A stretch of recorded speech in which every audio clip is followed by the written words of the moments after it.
dores da nossa própria vida, estivermos muito dentro da situação, vivemos de uma forma que depois, passado meses, dias, anos, semanas, o que for, conseguimos olhar com outra perspectiva, e aquilo que é bom se calhar passou a ser mau, e aquilo que é mau passou a ser bom, e todos nós já temos aqui idade suficiente para termos coisas na nossa vida que vivemos como sendo o melhor que nos estava a acontecer, e depois revelou-se que afinal não foi assim tão bom, não é? Ou vice-versa, coisas que na altura estavam a acontecer e foi, porque é que isto me está a acontecer a mim? E anos depois nós olhamos para trás e dizemos, ainda bem que isto nos aconteceu, ainda bem que assim foi, porque foi por causa disso que eu hoje estou aqui, não é? E pronto, e a vida passa muito por isto, e se nós conseguirmos minimizar esses julgamentos e vamos tirar muita carga, principalmente negativa, às situações em que estamos a viver, não é? E para anularmos esses julgamentos, ou pelo menos para não partirmos para eles a zero, devemos ter um autoconhecimento afiado, devemos ter uma noção muito grande dos nossos filtros, dos nossos gatilhos, porque muito dessa percepção é toldada por esses gatilhos e por esses filtros, não é? E portanto, esse autoconhecimento é fundamental, muito importante. E novamente eu continuo aqui à espera de perguntas, mas não há perguntas. Eu acho que o pessoal deve ter algum problema nos dedos, mas se nós abrirmos o micro, é muito mais fácil de falar, hein? Sim, também pode Não ser. tenho a menor dúvida. Nós vamos já Eu tratar acho, por disso. exemplo, eu acho que a Susana Oliveira está ali, é assim, ela só está à espera assim, pá, abram lá o micro, que eu tenho para aqui uma data de coisas para falar. Vamos a isso, vamos a isso. Então vá. Toda a gente tem som neste momento. Toda a gente tem som. Alguém?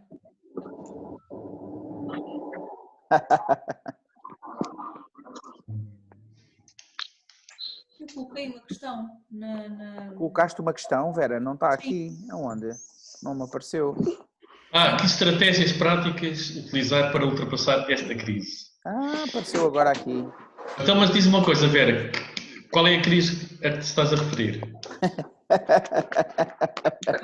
Qual delas? Pode ser a minha crise pessoal, pode ser a minha crise, pode ser a crise Covid-19, pode ser a crise de grupo, pode ser... Não percebi. É assim, sabes que eu é assim, eu coloco sempre essas perguntas, não é? Porque, pronto. Então, mas é assim, relativamente a esta crise em concreto, estás a falar do quê? Do Covid-19 no seu... Sim, a questão da sua abrangência geral, na parte mais económica, financeira, mental, relacional, ou tudo junto? No geral, se entretanto as coisas, pronto, provavelmente vão melhorar, mas eu não acredito que totalmente, mas que estratégias é que podemos utilizar, né, para ultrapassar essas questões todas a nível financeiro, a nível mental, enfim. Okay. O professor está sem som. Sou eu que ponho e tiro o som e consigo-me silenciar a mim próprio. Não é que consigo-me silenciar a mim próprio, sem querer. Eu pensei que ia falar, pois, mas estava a falar. Não, mas foi sem querer, é isso que eu estou a dizer. Eu sou a pessoa que estou a regular o som e consigo-me silenciar a mim próprio sem querer. Rui, queres começar? É assim, tudo aquilo que nós já falámos no passado, é assim, apostar no autoconhecimento para mim é fundamental, porque quanto mais nós nos conhecemos, quanto mais soubermos de nós próprios e dos fatores que influenciam a nossa forma de pensar, sentir e agir, em melhores condições vamos estar para encontrar a melhor solução, porque não há uma solução, não há uma fórmula mágica para dizer, olha, se fizer isto vai ser ultrapassado e vai ser resolvido, porque cada caso é um caso. E eu sou adepto de que as próprias pessoas têm não só os recursos necessários para ultrapassarem qualquer tipo de situação que ocorra na sua vida, como deverão ser elas a encontrar essa mesma solução, essa mesma estratégia, essa mesma forma de ultrapassar. Agora, aí está, para mim, seria apostar em primeiro lugar no autoconhecimento, começarem a perceber perfeitamente porque é que se sentem aquilo que estão a sentir em determinada situação, o que é que as está a incomodar em primeiro lugar, conseguirem dentro dos recursos que têm no momento dar um significado a esse tipo de emoção, à situação em concreto, porque a pouco e pouco a pessoa vai começando a tomar uma maior consciência do que é que se está a passar com ela. A partir daí, então, aí sim, começar a trabalhar no sentido do resultado que a pessoa quer atingir. Porque estarmos aqui a dizer vamos fazer isto, aquilo e aquilo outro para chegarmos a um determinado ponto, quem sabe qual é o ponto onde a pessoa quer chegar é a própria pessoa. Portanto, a primeira coisa é a própria pessoa definir aonde é que eu quero chegar depois desta crise. Que tipo de vida eu quero viver depois desta crise? O que é que eu estou disposto a fazer depois de passar este, digamos, período? Portanto, encontrar uma série de perguntas que permitam a pessoa ter uma visão muito clara daquilo que pretende começar a viver no futuro.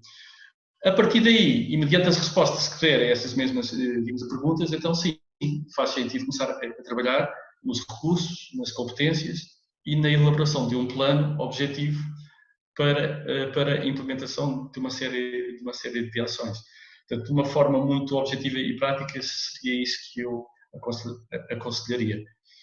Agora, há uma série de coisas que nós já falámos aqui e que o professor falou já nas últimas conversas, por exemplo, na prática do silêncio, todos aqueles pontos que nós referimos na prática do silêncio vai nos ajudar a estarmos mais connosco próprios, a criar um estado de paz e de tranquilidade dentro de nós próprios que nos vai dar ou permitir estar disponível para, digamos, a trabalhar outras áreas.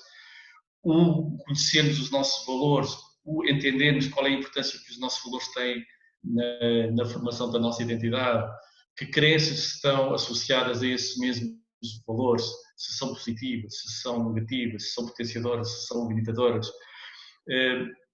Tudo isso é muito importante levar em linha de conta. Porque, assim, quando nós falamos de estratégias, o que é que são estratégias? São nada mais e nada menos que um conjunto de ações do ponto de vista geral, que nós achamos importante levar em linha de conta para chegarmos a um determinado fim. Porque a partir de definirmos essa estratégia, então depois nós podemos começar aqui a definir quais são os meios que eu vou utilizar e qual é o plano que eu vou pôr em prática. Portanto, para mim, a estratégia seria autoconhecimento, em primeiro lugar, e ao mesmo tempo começar a trabalhar na descoberta desse eu verdadeiro que é nada mais nada menos o que é que nós somos além da nossa mente, por forma a conseguirmos um maior reforço entre aquilo que a nossa mente nos vai dizer e aquilo que nós vamos estar a sentir. Portanto, essa seria a minha sugestão. Ok, e sem dúvida é uma excelente sugestão. Eu assino por baixo e concordo com tudo aquilo que o Rui está a dizer. No entanto, se me permitem, vou puxar aqui um bocadinho o meu chapéu de terapeuta e de ligação com a saúde e vou dar aqui outra perspectiva desta mesma realidade, ok? Apresentando aqui, não diria uma estratégia contraditória, até pelo contrário, eu diria uma estratégia complementar, que, sem dúvida que eu concordo com o que o Rui está a dizer e para mim é igualmente o mais importante, porque da mesma forma como nós há pouco estávamos a falar do inner balance, ter o interior e o exterior em paralelo e em continuidade sempre os dois, aqui eu também acho que o desenvolvimento interior, seja em que circunstância for, é sempre o mais importante, porque independentemente da circunstância em que tu estás, és tu que estás lá.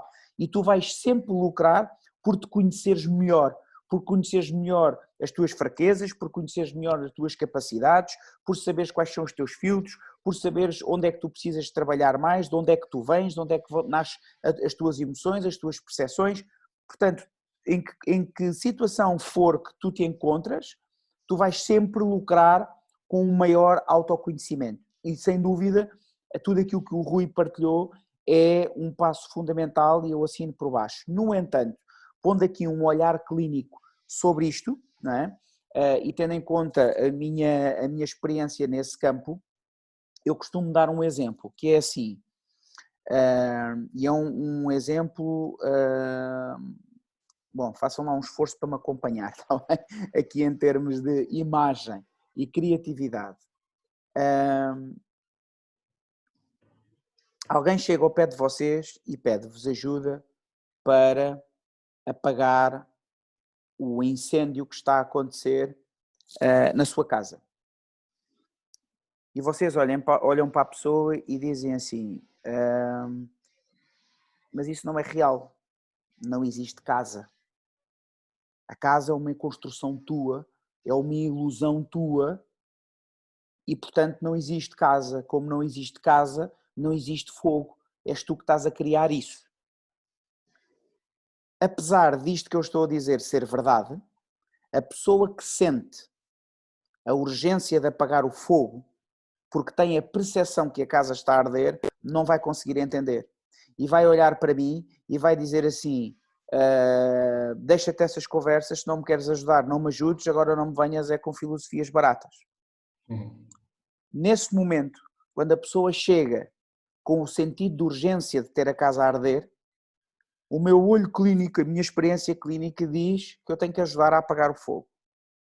E quando o fogo estiver apagado e a pessoa conseguir relaxar e vier ter connosco e dar um abraço e dizer obrigado pela tua ajuda, sem ela eu não teria sido capaz de apagar o fogo, nessa altura, então eu olho para ela e digo assim, então vamos olhar agora para a tua casa, como é que ficou. E agora vamos ver onde é que está a casa. Vamos às provas e vamos ver, agora que não há fogo, agora que tu consegues respirar, agora que tu estás calmo, agora que não tens um sentido de urgência, onde é que está a casa? Mostra-me com provas onde é que está a casa. E ela vai se enfrentar com o facto de não haver casa e vai perceber. Com o sentimento de casa a arder, isso não existe. Então, não conheço a tua situação particular, nem preciso de conhecer, mas a estratégia que é primária de autoconhecimento é fundamental. No entanto, com esta crise a todos os níveis, inclusive económica, com pessoas em layoff, com pessoas a serem despedidas, com a perda dos locais de trabalho, há pessoas que têm o sentimento de casa a arder. E com o sentimento de casa a arder, se calhar puxá-las para um autoconhecimento não vai ser muito fácil. Elas vão dizer, nós vamos estar a dizer, olha, vê lá, conhece-te bem, porque se calhar não tens casa e ela não vai entender, ela vai querer assim, mas eu preciso de comer, e isso é que é importante, ok? Tu estás-me a dizer que a pessoa que eu sou não precisa de comer, isso não faz sentido para mim, eu preciso de comer, isso é que é importante. E nesse sentido, eu, paralelamente com o autoconhecimento, eu se calhar dava aqui uma estratégia que pode ser interessante. E a primeira coisa que eu diria é que se calhar é importante fazer uma lista de possíveis problemas, ok? De possíveis outcomes, de possíveis, desculpem os meus estrangeirismos, mas muitos dos meus mestres não falam português e, portanto, muitos dos conceitos eu aprendo em inglês e como flui para mim naturalmente, às vezes não consigo, num discurso normal, fugir a esses estrangeirismos.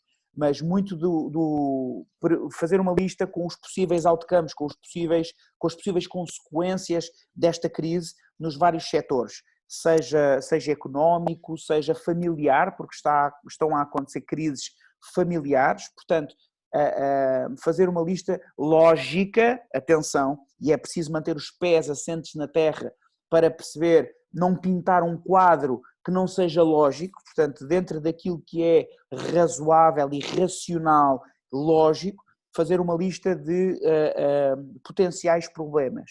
E depois, para cada um desses problemas, pensar estrategicamente nas soluções para cada um deles. Ou seja, se isto acontecer, o que é que eu posso fazer para combater isto? Se isto acontecer, o que é que eu posso fazer para contornar esta situação?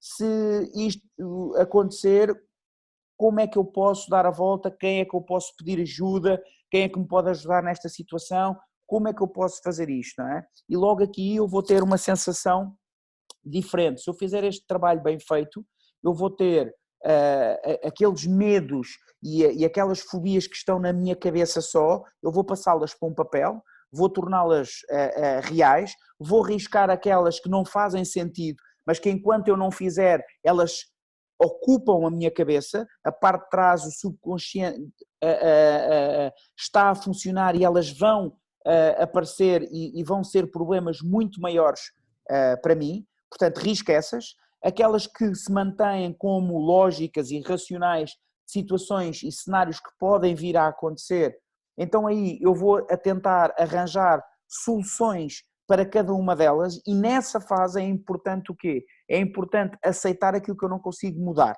ok? Portanto, se este cenário acontecer, eu consigo resolver desta maneira, daquela e da outra. Se o outro cenário acontecer, então eu tenho esta hipótese e posso fazer isto e posso fazer aquilo, abdicar aqui, cortar ali, pedir ajuda além, pronto. E isto vai me dar aqui já um sentimento diferente. Mas também, como eu estava a dizer, perante aquele cenário, se este cenário acontecer, bom, se este cenário acontecer eu não posso fazer nada. Eu tenho que aceitar isto e tenho que focar-me nas ações que estão ao meu alcance. Portanto, e quando eu faço isto, eu crio um estado mental diferente, porque enquanto eu não passo para escrito, enquanto eu não enfrento os cenários, enquanto eu não busco soluções baseadas em factos reais e deixo que todas as minhas preocupações estejam única e exclusivamente na minha cabeça, eu vou fazer cenários reais, mas vou também sofrer muito com cenários que não são minimamente reais. Vou sofrer com situações racionais ou não, mas sofrer por antecipação quando são coisas que se eu puser por escrito e se eu me dedicar um pouco que seja a encontrar soluções, eu vou encontrá-las efetivamente e vou perceber que afinal se calhar o cenário não será tão mau como aquilo que eu estou a imaginar neste momento. Portanto, paralelamente com tudo aquilo que o Rui disse, que novamente acho que é fundamental, porque quem vai estar a fazer todo este trabalho és tu, Vera, tu, Nuno, tu, Rui, tu, quem sejas, não é? E para cada uma destas fases, quanto mais autoconhecimento houver, melhor, mas paralelamente com isto, deixo-te aqui uma estratégia mais prática, mais pragmática, se calhar aqui de um ponto de vista mais clínico, porque vejo muitas pessoas a sofrer com coisas que nunca acontecem. E às vezes vejo pessoas a sofrer com coisas que não têm a mínima uma lógica. Obviamente que eu sei que se nós há 2 meses atrás disséssemos que se era razoável pensarmos que ia aparecer um vírus que nos ia pôr todos em casa, claro que não. Que às vezes aquilo que não é lógico e racional acontece, é verdade, mas se nós olharmos para a lei das probabilidades, a probabilidade disso acontecer, não é? Os nossos pais, eu falo por mim, os meus pais, o meu pai faz hoje 64 anos, hoje 23 de Abril, faz hoje 64 anos e ele não se lembra de os meus avós terem falado numa situação destas, não é? Portanto, estamos a ver aqui a probabilidade de uma coisa destas acontecer, não é que não aconteça, aconteceu e nós estamos a vivê-la, mas a probabilidade é muito, muito reduzida. Portanto, esta é daquelas coisas que nós não conseguimos controlar, temos que simplesmente aceitar. Então vamos nos focar nas outras, vamos identificar as outras, aquelas que há probabilidade de acontecer. Portanto, há probabilidade de o quê? De eu perder o meu emprego? Sim. Há probabilidade de eu retomar a minha atividade, mas ter uma quebra de 20% ou 30% ou 40% ou 50% da minha faturação? Sim. Há probabilidade da minha área de negócio ser terciária na fase de abertura, ou seja, eu não ser presenteado, por assim dizer, como dos primeiros setores económicos a abrir e ser o terceiro ou o quarto, e isso faz com que o meu negócio só vai abrir no fim de junho, por exemplo. É possível. Isto tudo são coisas possíveis, não é?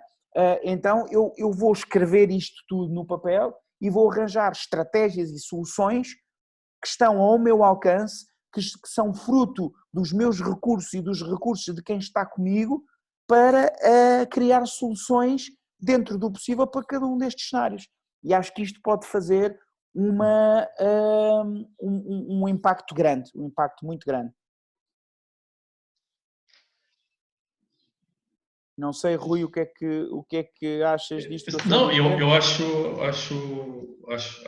bem. Eu reforço apenas que aquilo que o professor acabou de referir, e é apenas um reforço, relativamente à especificidade daquilo que nós dizemos a nós próprios e aquilo que nós escrevemos.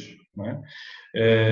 Não basta dizer que se calhar vou ficar sem emprego. Ok, isto é ok, mas vou ficar sem emprego e qual é o impacto de eu ficar sem emprego? Porque quando nós conseguimos ser mais específicos, depois também vai ser muito mais fácil encontrar a solução. E isso, pronto, era só para reforçar realmente o professor referiu isso e deu esses exemplos. E relativamente àquilo que acontece ou não acontece, há estudos que mostram que dos 100% dos medos que nos assolam, entre 1 a 2% se eles acabam por acontecer. Portanto, veja o tempo e a atenção que nós lhes damos quando eles efetivamente têm um impacto muito pequeno na nossa vida. Tem um impacto grande porque nós efetivamente lhe damos essa importância, mas efetivamente aquilo que depois acaba por acontecer, estamos a falar de 1 a 2%. Sim. Muito bem. Boa pergunta, Vera. Boa pergunta. Ora, aqui. Mais perguntas? Exatamente. Bem, também, estamos a chegar também estamos a bater na hora, não é? O nosso objetivo hoje era retomar o contacto convosco, apresentar-vos a nossa planificação e os nossos projetos para as próximas semanas, e nomeadamente as próximas 2 semanas, que já estão agendadas com convidados, mostrar-vos este novo formato, dar-vos aqui a oportunidade, efetivamente, de falarmos um bocado e esclarecermos algumas dúvidas que vocês poderiam ter de todos os assuntos que nós falámos anteriormente e que fizemos aqui o interregno de 2 semanas. E pronto, e não havendo se calhar mais perguntas, não sei, Rui, o que é que tu achas, mas se calhar podíamos fechar por hoje. Só dizer ao Renato que nós iremos ter em breve também, numa futura conversa, vamos ter aqui um empresário que nos vai falar sobre o que é que devemos levar em linha de conta para sermos felizes, tanto ao nível pessoal e profissional, e com isto conseguimos manter os resultados e o sucesso que qualquer empresário quer ter. E isso é interessante porque quem tem uma empresa, ou quem, independentemente de ser uma micro, macro, média ou pequena ou média empresa, é um tema muito interessante. Sim. Porque ser empresário tem muito que se diga, não é? Sim, portanto, eu sei do que é que sei do que é que estás a falar e de quem é que estás a falar, e conhecendo o Renato, acho que ele vai gostar efetivamente dessa conversa. O Renato é o representante do grande mestre Ángel Garcia do Caju Quempo, para quem não conhece, e portanto é um colega marcial há muitos anos, e sim, faz todo o sentido isto que tu estás a dizer. Acho que sim, acho que se encaixa com o Renato, sem dúvida. Ok, muito bem. Então, não havendo mais perguntas, vamos dar a conversa por encerrada hoje, Rui? Sim. Ok. Agradecer a todos, não é? Agradecer a todos o facto de estarem aqui a acompanhar-nos. Convidem pessoas, partilhem na vossa página, porque as próximas conversas vão ser muito interativas, vão ser partilhas na primeira pessoa, experiências da primeira pessoa, e que tem tudo a ver com tudo isso que nós aqui acabámos de falar. E, portanto, o facto de vocês participarem vai ser muito importante, porque vai ser, com certeza, muito mais construtivo. Muito mais rico. E muito mais rico, exatamente. Ok, muito bem. Obrigado. Obrigado a todos. Abraços, beijinhos. Até terça. Bom fim de semana. Bye, bye. Rui. Tchau.